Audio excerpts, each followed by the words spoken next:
Дел од ловиштата во Македонија се без концесионери и дивечот во нив е оставен на милост и немилост на ловократците.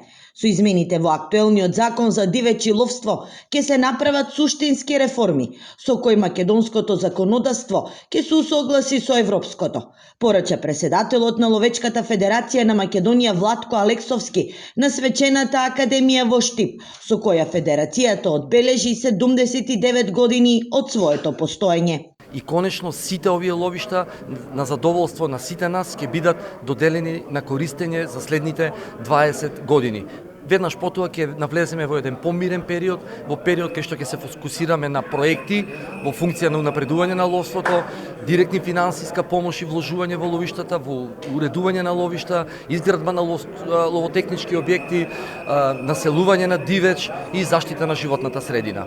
Законот е во собранинска процедура и со него ќе се прецизираат многу работи кои претходно не биле дефинирани, истакна министерот за земјоделство Цветан Трипуновски. Законот е веќе во собранинска процедура, очекувам наредниве недела до две да помине во собранинска процедура, односно веќе ќе има можност да се објават и оние повици за доделување на ловиштата ширум Македонија, се со цел да ги ставиме во полна функција.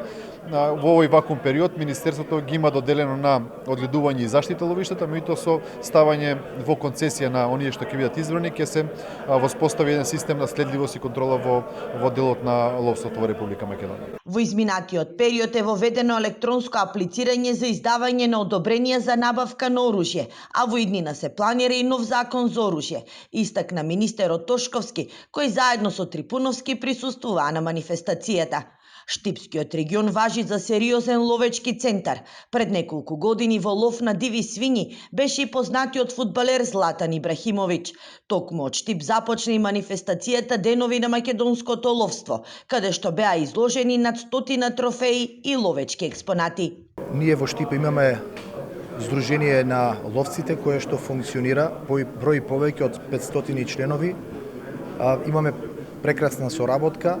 Општината секогаш овде да даде подршка на сите здруженија, поготово на ловците, затоа што преку овие настани тие ќе се потрудат пред јавноста да го презентираат всушност значењето на ловот, врската која што ја имаат ловците со природата. На свечената академија беа доделени признанија и плакети на истакнати соработници на федерацијата, а на изложбата како вид на лов беше представено соколарството. Утринава во ловиштата на Штипското здружение Ловец беше извршено населување на фазански дивеч.